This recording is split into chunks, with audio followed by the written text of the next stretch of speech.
Hello and welcome to Unparliamentary Language, a podcast that's sorry if you feel like Priti Patel has been bullying you. And how are you, Rob? I'm very well, thank you. How are you? Yeah, no, keeping well. I feel like I've finally hit my 30s because today, for the first time, I pre-ordered something. And no, it's not one of those new shiny consoles that everyone's talking about. I pre-ordered a goose for Christmas. Oh, wow. Yeah, okay. I was just like, that is went to my local butcher's and pre-ordered my goose. And I'm like, you know, I've never done anything like this before. I've always been the person who rushes around on Christmas Eve and just buys something. So, yeah. Well, you might have to plan your Christmas this year a little differently, because I think we're going to mention that in our headlines. Yeah, we will. But well, let's move on into those headlines. So, first from The Telegraph. A week of Christmas freedom on the cards. This is the news that, as I'm sure everybody in England is aware, we're in a lockdown at the moment, and it's had a few people asking, what are we going to do for Christmas? Before then, we had the rule of 6, so people were already thinking that there would be a smaller Christmas than possible. Obviously, if we're in lockdown, then it would be a very different Christmas for everybody because you're used to getting the whole family together for a large majority of people. And secondly, how is the government going to enforce that? I think there was a big worry from the government side that if you tried to stop people going to their families' houses for Christmas, a large majority of the population would just ignore it or try and sneak round it, and you'd be left with sort of a nightmare of how you actually clamp down on people breaking the law, because if everybody's doing it, then it's kind of impossible. So I think it was the Metropolitan Police Commissioner who basically said, well, I'm not going to be barging down people's doors on Christmas Day and arresting them because, like basically they know they can't enforce it, so they have to kind of make it okay anyway. Yeah, precisely. This is the news that, also unsurprisingly, if you want to be a prime minister who's popular in the country, you were probably going to let people have Christmas. There's no way around that. So, as the Telegraph's reporting, a week of Christmas freedom on the cards. I've heard like 5 days, 6 days. It appears the government is looking at a time period, like a length of time over Christmas where you can where you can meet members of the family and exchange gifts like you would do for a welcome slice of normality this year, sometime in 2020. Yeah, and I mean, I think we'd already expected it would be a bit different. I don't know how it is for you, but I like seeing my family in the context of Christmas to have like a big get-together thing. But there's no reason why, with the size of our family, the extended family, we can't like break it up into chunks. And yeah, it's a shame not to have everyone in one place. But, for 1 year, like for the 1 year, we could do the thing where it's like, the original plan was when it was rule of 6 and all of that, we'd meet up, stagger pub meetings over several days so that we could meet all the people. I get if people have to travel half the country to see all their family, it's a bit different. I'm just fortunate, I suppose, to be in that position where it's not a terribly long drive to get to everyone I want to see. So it's so dependent on what your family's on. But I think I basically accepted sometime in September that this was not going to be a normal Christmas, so I've already planned for it. And this is my first Christmas, like, not living with housemates or anything, living in a flat with my partner. So that makes it special in a different way. So it's kind of nice that, I've always thought that Christmas Day would eventually become this day, which would just be me and my close family anyway. So I think it's very different for other people. It's just how people do Christmas. So following on from that, the Daily Mirror headline, "The cost of Christmas, 5 days of extreme lockdown for every day spent with family." And what's that about? Because I've heard this, I've seen this headline, and it's kind of, it doesn't sound like it really tracks and makes much sense directly. Like, I think if you were going to have some kind of locking down of yourself, like you'd want to quarantine yourself for 2 weeks prior to meeting people to ensure everything was safe. So the 5 days, I'm just a bit unsure about. I think this is the idea that, we're in a lockdown at the moment, and obviously people are keen to come out of a lockdown by the time we go, Christmas goes around the corner. That's specifically the reason why the government appeared to time the lockdown like they did, saying, right, we'll go into a second lockdown over November in the hope that in December, cases will have gone down to a point where we can start easing things again in the run-up to Christmas. This appears to be as a direct cost of so many families mixing, potentially on Christmas Day or around that time. We might go into a lockdown again in January. Right, I see. Yeah. To sort of make sure that the virus doesn't spread after the fact. So I don't know. When I read this, I was like, oh yeah, I wonder if you put that option to people saying you can have Christmas like you normally do, but all of January there's going to be a lockdown.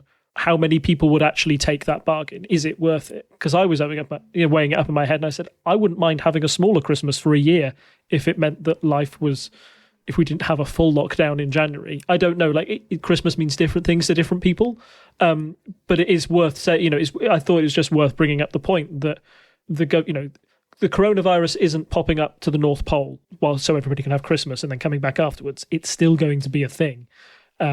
And that time will have consequences, and this appears to be the biggest consequence of them. And I think one more thing there is, when you say that's a choice presented, it's not a choice that everyone gets to pick. Firstly, there are people who are isolating for various reasons, who don't really have a choice in the matter whatever happens. But even if it was presented as a choice like this, it's not like we get a vote on it. It's based on people's behaviour.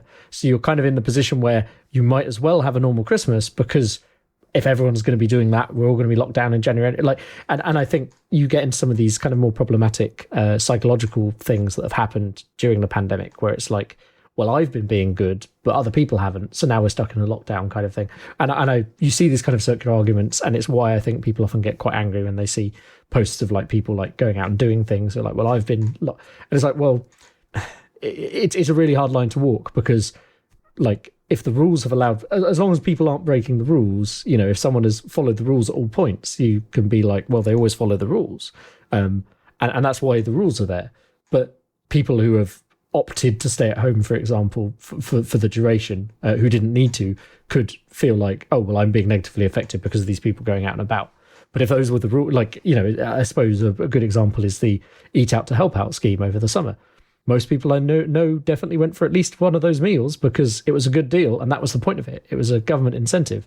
And with perverse incentives, the negative was we then had to go into a lockdown partly due to the fact that everyone kind of got used to going out again over the summer. And it's a very hard line to walk, and it's definitely not been perfectly walked by the government or by people throughout. But it's one of these things where it's very hard to pick everything apart and understand what decision you should make, even if something is technically allowed. I mean, I know for my part, I try not to go out without due reason, but I've gone to work in central London several times since this all started, and that's because I've got work to do. I don't go in every day, but there are definitely some people who go in every day because, who aren't key workers, for example, because their office is open or whatever. I know with this lockdown, it's a bit different because some places are open and some aren't, but it's still an interesting thing to look at. So having delved a bit deeper there into something that's, maybe a bit depressing, some good news: The Express, COVID jabs for all by spring. Yeah, this is the positive news. We've had now 2 pharmaceutical companies come out and announce that their vaccines are entering the last stage of the trial. Is that correct? Yeah, so there's 2 big announcements. We had the Pfizer one, which we mentioned, I think. Actually, no, we might not have mentioned it last time because it might have been after our recording. No, we didn't mention it last time. It was after. Yeah, so it was the Tuesday after, because I think Trump was complaining that they were waiting until the election had happened to release this information, which of course is not true. But yeah, Pfizer did, basically they can do a look at the data a bit earlier on. So they were hoping for a 30% effective vaccine, because the idea is then if you give it to everyone, that will essentially have the effect we need. But this initial look, which is on about half of the data they plan to collect, I think they found it was 90% effective.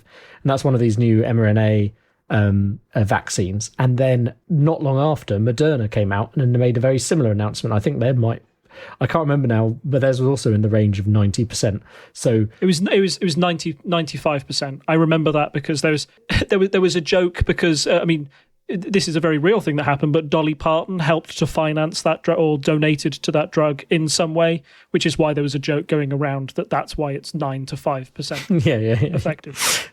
Yeah. Yes. So yeah, there are 2 vaccines now. So the benefit of it being 2 as well, if they get all the final approval, and it's sounding like there will be some kind of approval probably coming in December, at least in the UK. It will be different in other places depending on what their approval processes are, but at least it sounds like, with the extra data they'll have got in that meantime and finishing up the study, And then, so I think the thing needs to be clear is that no corners are being cut here or anything like you'll see some people saying. It's the same process, but the main speed difference here is partly funding, due to people like Dolly Parton. But the funding is often a big problem with vaccines, because if you need to convince someone to give you money to deal with a vaccine in the third world or something like that, that's generally a harder thing to convince people of than a vaccine that helps people in rich countries. See the polio vaccine, for example, which was a big problem for all families in America at the turn of the century and stuff like that. So there's a reason these certain things get focused on. So that's part of it. But funding, a lot of vaccine development is being refused funding. And the other thing is that normally you don't have that many cases. The incidence rate of most like really bad infections is a few percent. And also it depends, like, in your local area. The benefit with the coronavirus one is that there are so many people potentially being exposed, you can do a really good clinical trial just by, picking a certain number of people and letting them go out into the world. So it's, I want to be clear that I know that some places, some people talk about, oh, it's been rushed, etc. It's like, it has been only as rushed as is possible, like, because they gave a lot of money to it, so there are more people working on it to actually come up with the candidates. The only thing that we won't necessarily have at this point, because it's still going under an emergency authorization, but there are things like, will it have side effects with medicines, things like that. Those are kind of things you can't find out until later on. And the way this process works for, say, drugs and vaccines is that they basically, you report adverse effects as a doctor as and when they happen. So you would see, like, over time, you would build up, like, what, where there could potentially be problems. So the only thing I've seen about this is that you might get told by your doctor, especially if you're someone who's isolating due to weak immune system, you might be told, don't take it just now, just continue isolating because we'll see how everything kind of shakes out. But that's the only kind of real difference between that and a normal vaccine. Like, normally when you have a vaccine, you're told all the risks, etc. It's like with the flu vaccine, you can get flu-like symptoms. And if someone has quite a weak immune system, then that could be worse for them than it is for me as someone with a fully working immune system. So it's stuff like that. But yes, I just want to be clear on that point. Yeah, good news, finally. Like, the vaccine, light at the end of the tunnel, of everything, all of this. And yeah, I think the UK has got doses of the first vaccine, haven't they? The second one, they're a bit at the back of the queue for, because that's a US, and then the EU all bought in a big bulk order, and we bought later. So that second one we might not get until later in the process, because obviously the whole world is asking for the vaccine. So it will come out in different places, in different doses, I'm sure, at different times. But it really seems like the whole of the NHS and the government is stepping up a huge vaccination program, probably, like they say, the Express says in the spring. I've heard other newspapers say Easter. The truth is nobody quite knows at the moment. But it looks like we are going to continue lockdown, or like the tier system life in the early part of 2021. But maybe by summer, maybe there would be some ease. The only other point I want to add on this is it's good to see multiple companies coming out with decent vaccine candidates. Obviously, there's loads of people trying, but the fact that there are two really effective and viable vaccines that look like they're going to come into the market very soon means that you don't have the problem of one company owning it and setting the price. And I know there was a whole load of stuff about, pre-buying it so that the prices wouldn't go too high, etc. But it's very important, because this is the thing that's affecting the whole world. And it would be really bad if we end up in the situation where we go, oh, we fixed this in the Western world, and then suddenly, like, Africa and India suddenly have like large spikes, for example. So it's a good thing that there's multiple candidates out there using this technology. That also means there can potentially be more vaccines coming on with improved efficacy or less negatives, as they go on. So it shows that it's something that can be vaccinated against, which was a thing people were concerned about earlier in the year. And it shows that you can be very effective against it. So hopefully there will just be multiple people coming out with very similar vaccines that, can achieve the results we need. So that's a good thing as well. Okay, I think we're going to move on into our main story, which was, well, depending on who you are, I suppose is also another piece of good news to come out of 2020. So Dominic Cummings is out. Is this a fresh start for our government? So do you want to give us kind of a rundown of what's happened over the last 2 weeks? It was mostly last week, wasn't it? The actual stuff happened over about a day. Yes, yeah, it all kicked off, I think, there were reports coming out from the PM's office that the director of communications, Lee Kane, was going to be promoted, I believe, to be sort of like a more overall head of everything. And then that story quickly changed into the fact that Lee Kane was going to leave Downing Street. So it's odd that a promotion would turn into that, but what appeared happened was that you've got Lee Kane, who used to be involved at the Daily Mirror. One of the jobs he had at the Daily Mirror was, do you remember during the when was the last time David Cameron got elected? 2015 election campaign, where David Cameron was sort of reluctant to do any, where David Cameron was reluctant to do any debates against the then leader, Ed Miliband, because essentially in 2010, the Conservatives felt that David Cameron's poor performance at that had led to there being a coalition government rather than winning outright. Because of his refusal to do this, the Mirror sent Lee Kane in a chicken suit to badger David Cameron over several times and have his photo taken with him. So it's an odd start for a man who would rise to become director of communications, in government at the moment. But that's what he started off doing. Then he moved into the Vote Leave campaign, and that's where he met Dominic Cummings, and that's where those two sort of became vital cogs in the machine to act in Boris Johnson's government.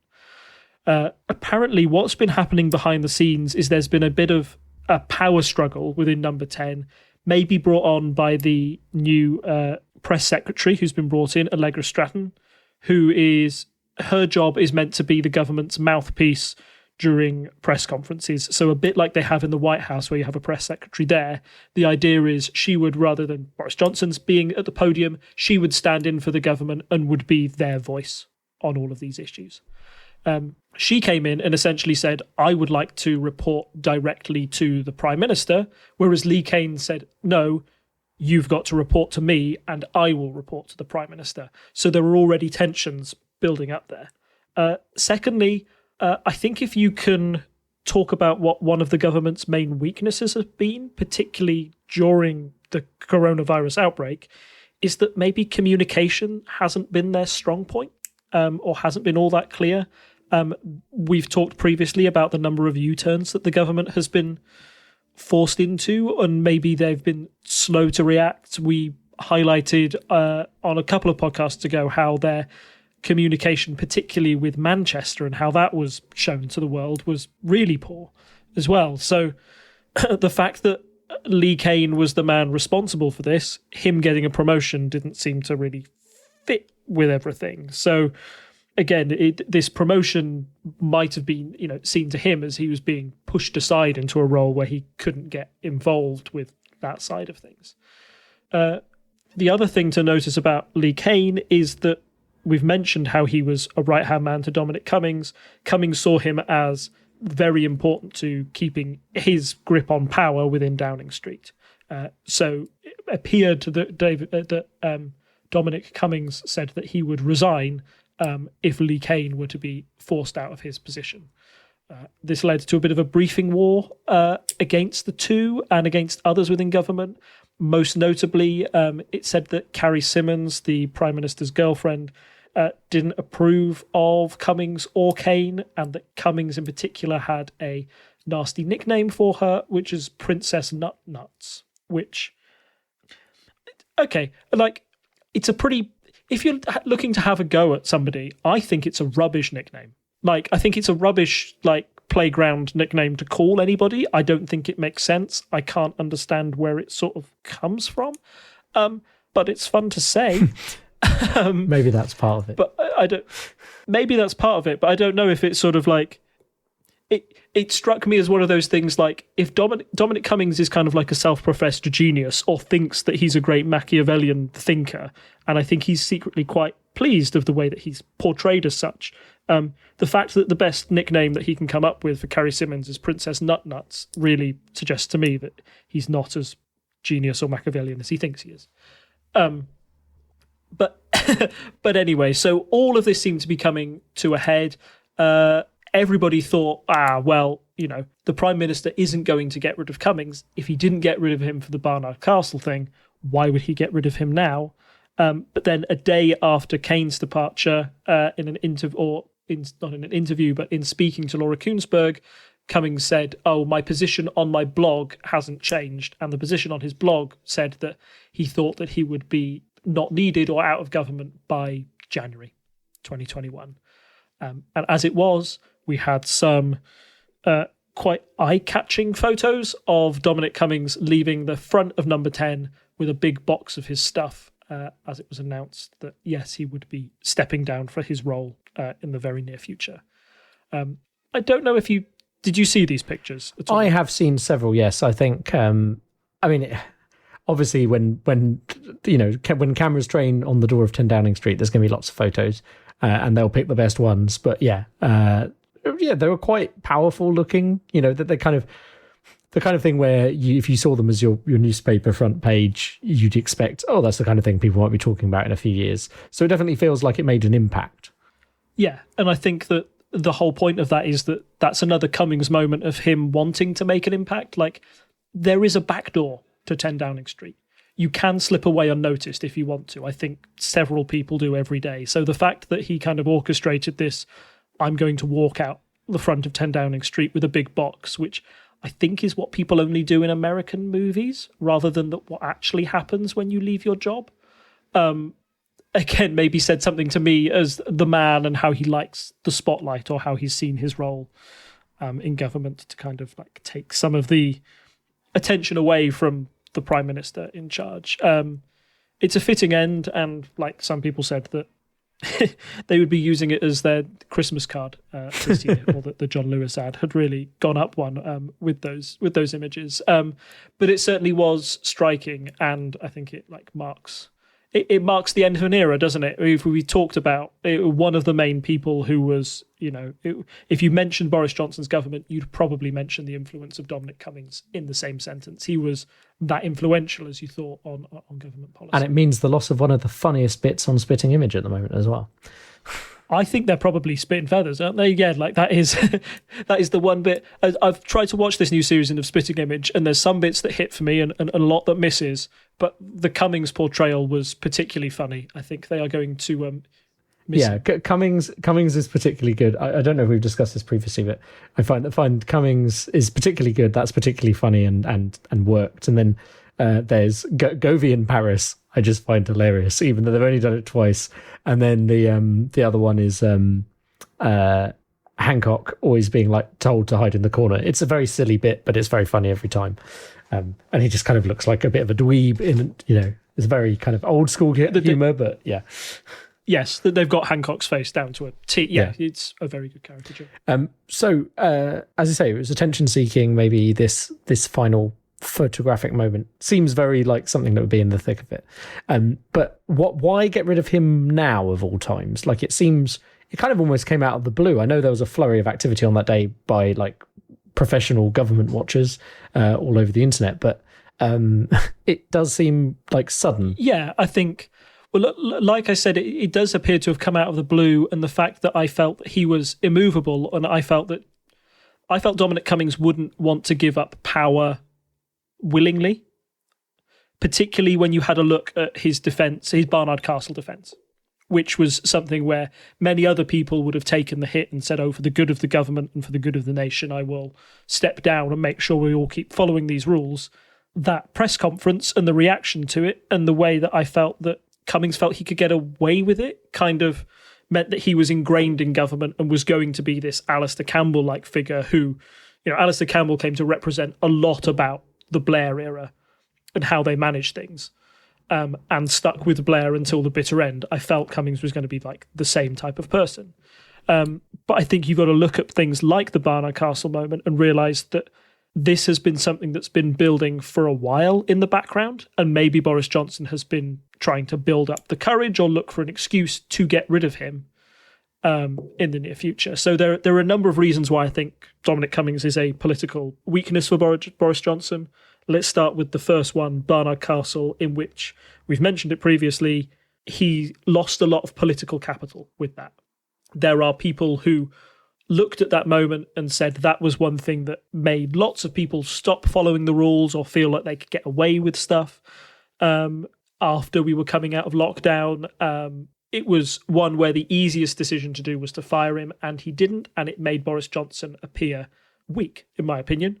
It seemed that he was beholden on the power of this man, and that this was somebody who was sort of above the rules of everywhere else. And that's been a line that's been repeated through like Labour and SNP circles. Politically, you see them saying this is an example of one rule for the Conservative Party and one rule for everybody else. And if you wanted to look at like the zenith of that phrase, I think it is that Barnard Castle moment. So that must have been playing on Boris Johnson's mind a little bit. Number two, as we've said, he's taking a lot of the spotlight away from Boris. That whole spitting image sketch, that first one where he's talking about eating the baby, isn't he? In that, yes.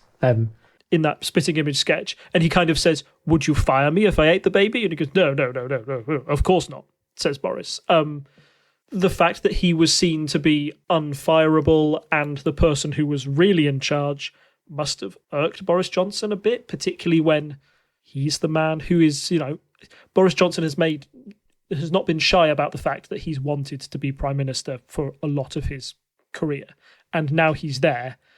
I think I would feel irked if I had my advisor taking the spotlight away from me and people thinking that my advisor made all the decisions and I didn't. So I think that's another thing. 3, apparently Dominic Cummings was just very unpleasant to MPs in general, particularly ones where, and this isn't just me kind of speculating, I've seen it from other people and heard it from other political reporters who know what go on behind the scenes. And it's been reflected in the U-turns of the government and how MPs have started to react to briefings coming out of Number 10. Apparently, Dominic Cummings would come around to MPs. MPs might say, "I'm not quite sure about this school meals thing. Can we have a chat about it?" And Dominic Cummings' approach was basically to be quite nasty to them and say, "I don't even know who you are. Why should I listen to your opinion?" Which you might be able to do it when you've got a majority of 80, but we've already seen with this government that they are struggling to keep Tory MPs on side. And even if they win some of the crucial votes in the Houses of Parliament, those U-turns that they've had to do have been forced because there are far too many backbenchers audibly saying, "Hey, I don't agree with policy." And 2, they're not motivated to be loyal to government if that's the sort of attitude that Number 10 is going to give back to them. Previously, backbenchers who want to get into government might be, "Oh yes, of course I'll do that because I want to be on your side, and I think there is actually a legitimate chance of me getting a cabinet position in a future government if I continue to be loyal." With Cummings in there, I felt that a lot of backbenchers simply felt they didn't have a sniff of ever having power, which kind of knocks one of your reasons to be loyal to your party and to your Prime Minister. So I think that's another way that Cummings was maybe a weakness rather than a strength in that government. He's been quite, because of that, he's been quite an outsider in the parliamentary system. He's always come at it from quite a bullish perspective, particularly with the civil service. And, he's always said that he wanted to shake things up and he wanted people not thinking in that frame of mind. That might be an advantage if you're trying to change things, but when you're trying to do things traditionally, that is definitely a disadvantage. And maybe it was just one too many U-turn that was caused by Cummings not quite understanding things. We've already mentioned the communication failings of Lee Kane, and I think Cummings might have been, involved with that, or at least partly responsible. There's a good article by Robert Peston that says that he believes that Cummings was a great project man. He was great at looking at the big ideas, but a prime minister not only has to be focused on the big ideas, but he also has to be focused on the day-to-day minutiae that come to him. Somebody has to be feeding him that information. And it appears that Cummings was either unwilling to give that information to the prime minister or didn't want somebody else in that role who could give that information to the PM because he wanted it all to go through Cummings. Like Cummings would be the last person to know that before it got to Johnson, and all Johnson's information would be filtered through Dominic. So if you start looking at that perspective, you might be able to see why Boris Johnson appears to not be up on the facts so much in PMQs and made quite a few gaffes where people are like, no, you should be on top of the details. Or Marcus Rashford has come out and said this thing. How are you not knowing that before you say you're not going to do free school meals? Just one too many examples of that happening. And finally, sorry, I know I've gone on a bit, but finally, there's a possible Brexit deal on the horizon. As we know, Dominic Cummings has kind of been Mr. No Deal, or at least I think we can get on without the EU, and has been very bullish in that behaviour. It's likely that there will be a Brexit deal coming through. I know that the EU have already said that, that talks have been more promising this time around as we go down to the deadline, which I don't think is unexpected. I always suspected there would be this bit of Brexit brinkmanship, as we've seen in the past when it came to Boris's oven-ready deal that he got in the previous November, December. If there is a Brexit deal and we do have to compromise on things like fishing and financial a financial regulation, which is likely we're going to have to compromise that if we want to deal with the EU, that would be something that Cummings couldn't stand for, but Boris thinks he can get away with and spin as a great deal for the UK. So with Cummings out the way, he loses that type of block to that decision making, I think, when it comes to Brexit. So yeah, I know that Cummings is a controversial figure, and a lot of people on the left would say, oh, we'd get rid of Cummings in a heartbeat. But when you actually look at some of the him being nasty was not only a detriment to those on the left thinking, oh, isn't he just not a nice person, but it also seemed to be having a lot of impact within the Conservative Party. And I think that's why the Conservative Party has seen a bit more dysfunctional or broken than they had previously, was because you did have this sort of agitator right at the top who wasn't afraid of stirring things up in sometimes quite a negative way. I suppose my question is, and it's how I started this segment, is why now? I think it was surprising that he didn't go after the Barnard Castle incident, or maybe was shuffled off more quietly a few weeks later. So why is it that it seems almost like all that stuff that we've known for months has taken a long while to filter through to Boris? I think maybe this is going to be speculation. Yes, no, I understand that. Now, yeah. So yeah. So just so I'm giving totally my opinion on it, I think the government's focus has been on Corona and the COVID-19 response, and that has hampered some of those bigger vision things that I think Dominic Cummings would have wanted to focus on. That levelling up agenda that they keep going on about redistributing things to the. Improving conditions in cities in the north, or making sure that cities in the north have the same amount of investment as those in the south, or London, which appeared to have a lot more capital investment previously. That was kind of the stuff that Cummings was into, and Corona seemed like a distraction, and that meant that he was able to tick along with his stuff in the background and kind of keep his job for a while, I think. Maybe if things had been different, he would have been shoved out the door a bit quicker. And two, I think the fact that Brexit negotiations are coming to an end, we always had this hard deadline of December. If it really looked like no deal was on the cards, I think you definitely see Cummings still remaining in his role. But as it appears now at this late stage that there won't be a no deal and there will be some sort of agreement with the EU, I think it makes his position a lot less tenable, and it might make Cummings less willing to be in government as well. It is a two-way street. Cummings did, kind of essentially resign or walk away. There were reports. I think Peston initially said there was a report of Boris Johnson taking the two of them in their room and giving them a good old telling off, but then he was told that was a lie. And I don't see Boris Johnson acting that way with people. I don't think Boris Johnson is actually very confrontational. He doesn't like being nasty in that way. He's kind of the antithesis of Dominic Cummings in that sense. Boris Johnson wants to be everybody's friend. That's how he likes to be portrayed. So it kind of had to be Cummings' decision as well to go. And the fact that he had his blog where he said, I was probably already going to go in January anyway, and that was written at the start of the year, it maybe makes it a good time for Cummings to go as well. If he goes now, then whatever happens with the Brexit deal, Cummings can wash his hands of it and say, it was a rubbish deal, but I had nothing to do with that, and might leave himself open to another government down the line, depending on who gets in or whatever happens. But I think his options are a bit more open now than if he stuck with the government. The Brexit deal was bad and he had to try and defend it. So with that all in mind, and with him out on his ear, I suppose, and this is a thing people have wanted for a while. You mentioned some things, like being confrontational with MPs, etc.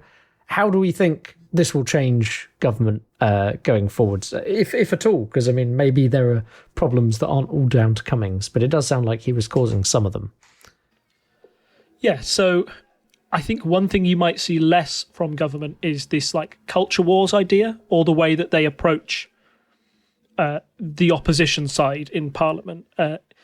When I saw Boris in Prime Minister's questions, particularly when it came to the subject of Brexit, his responses were almost never on substance, but it was about going against the city Remainer elites and that kind of stuff. The stuff that would stir up culture war tensions and might make somebody in a former Red Wall but now a Blue Wall seat vote Conservative when previously they voted Labour. I think that's where Cummings saw his major strength, and that's why it might be one of the reasons why the Leave campaign was able to win back in 2015, because Cummings seemed very adept at stoking up issues that are kind of outside of politics in a way, and bring it. That's the odd thing about these culture wars. They don't touch on what old politics was all about, which was about the detail of things. And if something was, I think we should raise capital gains tax by this much. Oh no, I think we should reduce it slightly. That's not something that's going to get many people fired up. Meanwhile, talking about, is the National Trust saying that former slave owners own their house, that's actually not something you can legislate on, but it got people fired up and into a political camp in a weird way.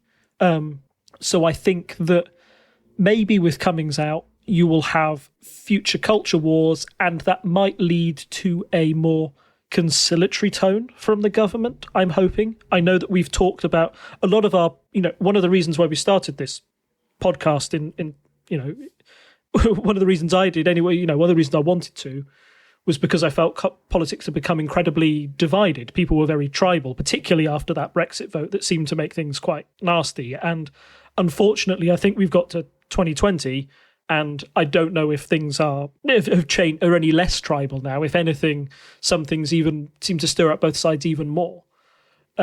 So I would like to, or I hope that maybe getting somebody who was one of the key directors of that culture war out of that sphere might help to, lend itself to a more we're all in this together style of government. So you mentioned a few things like focusing on green issues. I think that's definitely a thing. It's definitely a thing I'm passionate about, but I know that the younger generation, even more so, we have various things going on with Extinction Rebellion and stuff. And I think, everything from Greta Thunberg onwards, I think it's now more in the general consciousness, and it's an important thing to focus on. We just had the announcement that there'll be a ban on the sale of petrol cars from 2030 in the UK, which I think has brought it forward by 5 years. So there's a few things like that. People obviously saying that's not good enough, and then other people saying, how am I going to get a car? But, that's not the discussion we're having right now. But, as at all things, there's a bit of back and forth. This levelling up agenda, this idea that we're going to do better outside of the EU, which I still don't think I truly believe, but I'm glad they're at least trying to put some money into things. But if this is the idea, I feel like maybe this week has slightly undermined this idea that they're going to suddenly change when Cummings is gone. I think people were maybe a bit too upbeat about the power he held. So how have the scandals of the last week or two affected that view? Yeah, so number one, the big first scandal to hit him was the fact that Boris has had to self-isolate after meeting an MP that after their meeting found out that he was told by the Track and Trace app that he would have to isolate and had been tested positive for coronavirus. Obviously, Boris Johnson has previously had it and had it quite severely, so he'd be keen to make sure that he doesn't get it again. And I don't know if you saw the pictures of this meeting that were widely criticised. I think they didn't have masks as the main takeaway, right? They didn't have masks. They probably weren't 2 meters apart. The windows weren't open. It was a lot of things where it was like the meeting could have happened over Zoom. There were a lot of things where people said, well, if you were following your own guidance or what happened, with people in the past, how we're all meant to work with our office environments from home, was this a bit of an unnecessary risk to take in the situation? So that derailed him slightly, and of course has meant that he can't really be front and centre when it comes to big policy announcements. Somebody else is going to have to do it on his behalf. So he loses some of that shine. I know that he performed PMQs from a little isolated bunker, but I saw that and it was a weirdly bad quality of webcam. It was very odd. I was just reminded of the big head in V for Vendetta, the Grand Chancellor, who seems to just always be on a screen.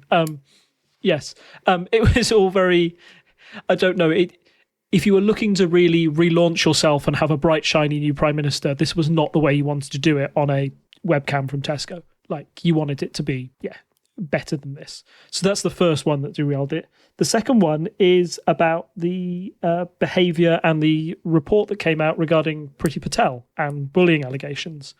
I know this is something that we've touched on before when this first happened. It led to... This was a world before COVID. Do you remember that? I know. It's fun. It's odd to kind of think back. But I mean, we had already raised some concerns about her appointment as well, because, this isn't her first scandal. Like, as we discussed at the time, she was in that scandal about where she went. I've forgotten which country it is now, but like she met Israel. Okay, yeah. I was just saying she met Israeli politicians while she was on holiday, which is not okay, basically. And so, yeah, that was, we were saying that would have destroyed someone's political career previously. And then, yes, these bullying allegations. So it's kind of surprising how well she's done, because, I suppose we've touched on this a bit with this current government. It seems that, it's more loyalty than necessarily aptitude that will get you somewhere. Yes, and like her previous dismissal from the government came because she broke the ministerial code. And if the ministerial code is essentially like to put it in like public speak, it's the conditions that of your contract that you have when you work for a company. Everybody signs one, and it'll say something along the lines of, hey, like, don't take drugs at work, or don't take alcohol, or if you're seen to be going against any of these things, we reserve the right to fire you and to terminate your contract, essentially. So I want to make it really clear that breaching the ministerial code of conduct isn't something that's kind of written down in ancient law and it's not like the pirate code. It's not just guidelines. It's meant to be something that's binding. However, the ministerial code, for some bizarre reason, isn't legally binding. It is up to the discretion of the person who oversees that code, which is ultimately the Prime Minister. So we've got these bullying allegations that have been hanging over Priti Patel's head since February, and a report was issued. It was sort of commissioned to be taken part by Sir Alex Allen, who said that he would investigate this because it had led to the resignation of a very senior civil servant in Priti Patel's department, and see what came up. Apparently, this report has been sitting on Boris Johnson's desk for months. So I don't know. Maybe the fact that this report came out after Cummings has gone, maybe Cummings wanted to stop it coming out or felt that it wasn't important. That's pure conjecture at the moment. But it does seem odd that it came out at this time. Leaked versions of the report suggested that Priti Patel had breached the ministerial code, but maybe not intentionally, which is an odd phrase. I don't know how you bully somebody by accident repeatedly, but it appears that was what had happened. And the suggestion from Sir Alex Allen was that she had broken the code, which kind of means that she should lose her job.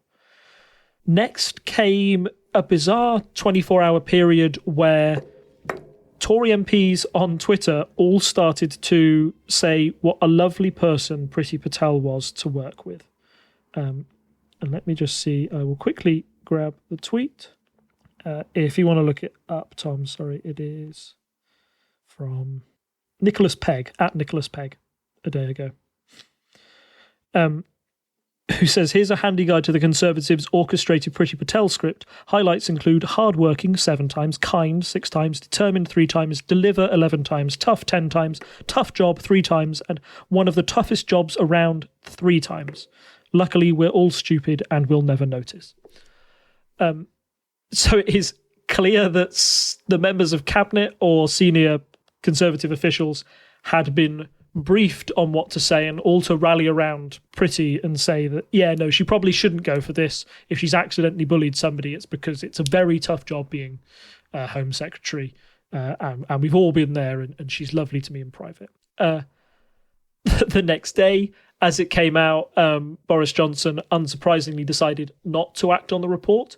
But not only did he, by not acting, essentially he said that he disagreed with the results of the report that said that she had ever breached the ministerial code of conduct in the first place, and that in his view, it was fine. Which then, of course, led to the resignation of the man who wrote the report, Sir Alex Allen, because basically, once the Prime Minister has rejected your opinion, even though I believe in his resignation speech he said that, you know, he respects that the Prime Minister has that right to reject his opinion, but it would make him think, is he going to respect my opinion in the future when I do this? So he resigned. Now, it is worth saying that in these type of like culture war type things, there were a few Tory MPs and there were a few people kind of suggesting that, oh, this is just another attack by the woke brigade on Priti Patel. People don't like her anyway. The civil service particularly doesn't like her because she's trying to shake things up. That's why the report was so negative for her. I would say in response to that Sir Alex Allen was appointed by David Cameron, worked under John Major for years.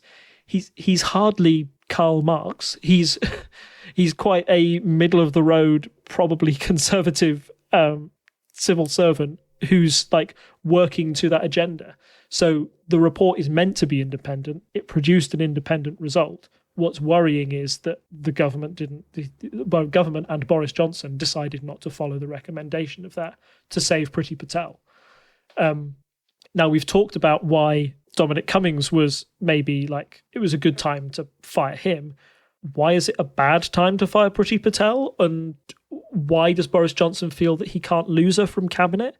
Well, I think that she's very liked amongst the right of the party because of her tough views on crime and particularly on immigration. She's been one of the figureheads for that policy of, really tightening up immigration laws after we've left the EU. And that is a view that's quite popular more amongst the general public than it is within the actual Conservative Party. But she represents that faction very well. Also, she's from an ethnic minority background and is female. So I don't like saying this, but she does tick a lot of boxes for the Conservative Party in that way, who is traditionally seen as a party of old white men. To have a figurehead like that in government, she is a good person to have in cabinet and say, look, we're tremendously diverse in a lot of ways, and here's the proof, here's Priti Patel. I can't really think of another high-profile figure who will be able to instantly step into her shoes in that way. So she does seem that she's made herself, irreplaceable, no matter what she does. But I don't think it's helped move the Conservatives away from that kind of I said one of the problems of Cummings was that they were seen as nasty or uncaring, particularly because Cummings was seen in that vein by refusing to acknowledge bullying of the civil service in anti-bullying week, of all things, and trying to brush this under the carpet. It doesn't make, if Boris wanted to go back to being good old nice Boris, aren't we all lovely, isn't he fun to laugh at as a zip wire? This is just something that's kind of undermined that once again. Yeah.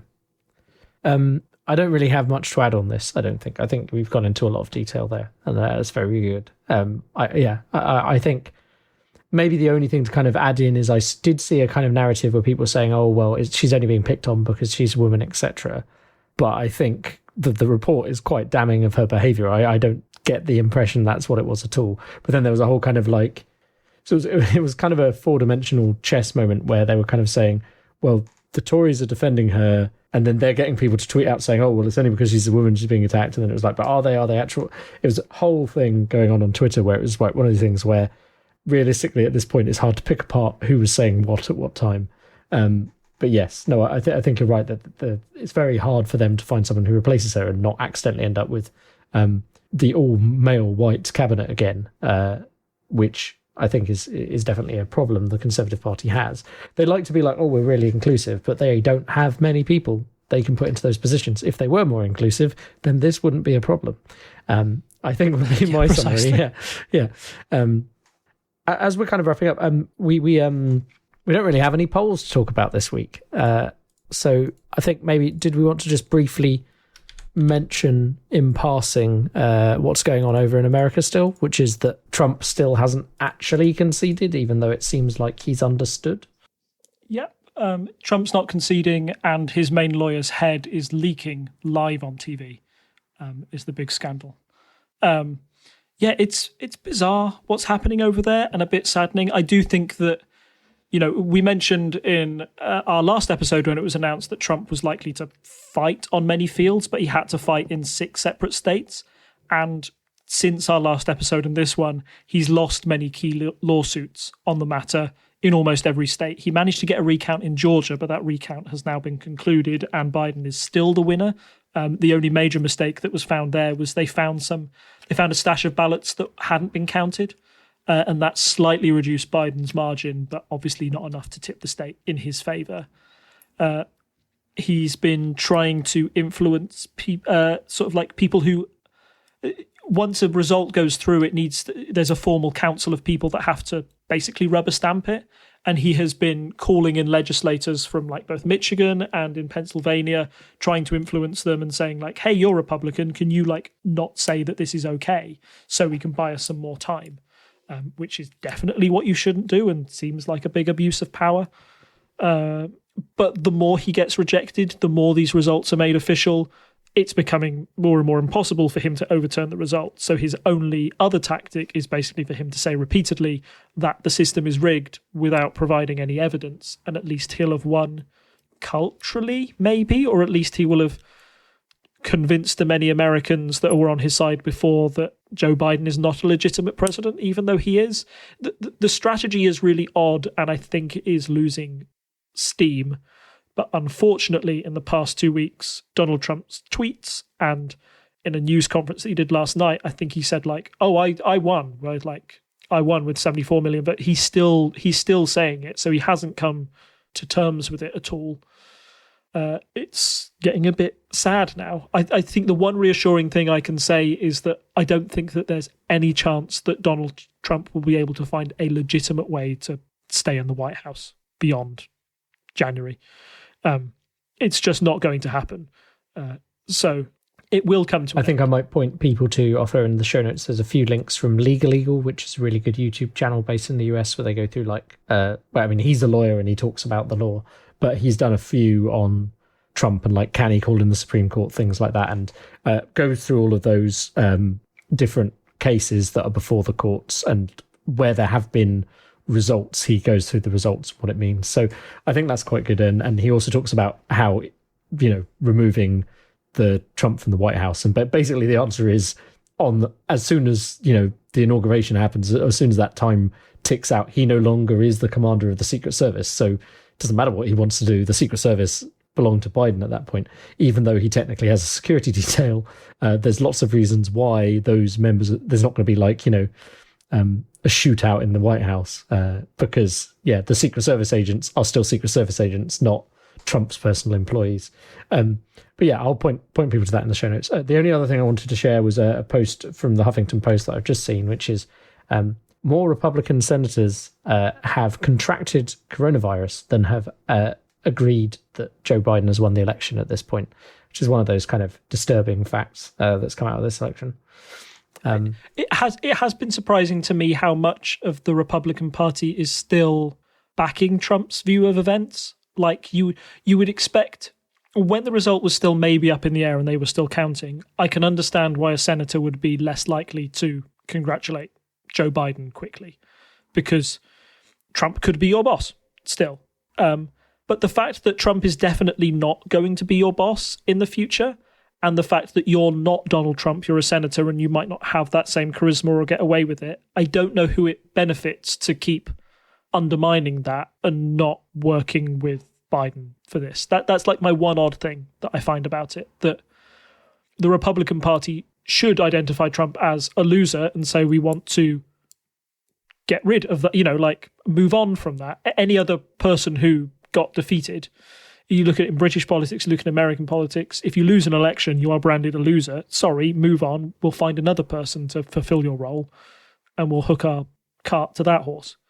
The fact that they are still persisting with supporting Donald Trump is bizarre to me, and maybe reflects that they think that either Trump or that style of politics has a real shot in 2024. I mean, he did win an awful lot of votes. He, increased the number of votes that he got. It's just that the other guy got a lot more. So kind of referring back to our last episode, I think it'll be interesting to see how the Republican Party moves on from this, because... Or if they do. Yeah, or if they do. I don't know if they could put Trump forward in 2024 as a viable candidate. Like, I don't know what he'll be like in 4 years, I mean, he's already fairly old, but he's not as old as Biden. So there is that argument. Or maybe they, as we said last time, they might try and go for a younger face of the Trump family. But it would be weird if the Republicans end up being the Trump party for the foreseeable future. Well, thank you as always for joining me, Rob. It was a bit of a change, I think, from dealing with all the coronavirus stuff to actually have some political intrigue in the UK for once. Came with something. It was very the thick of it, very like Amanda Iannucci had penned it.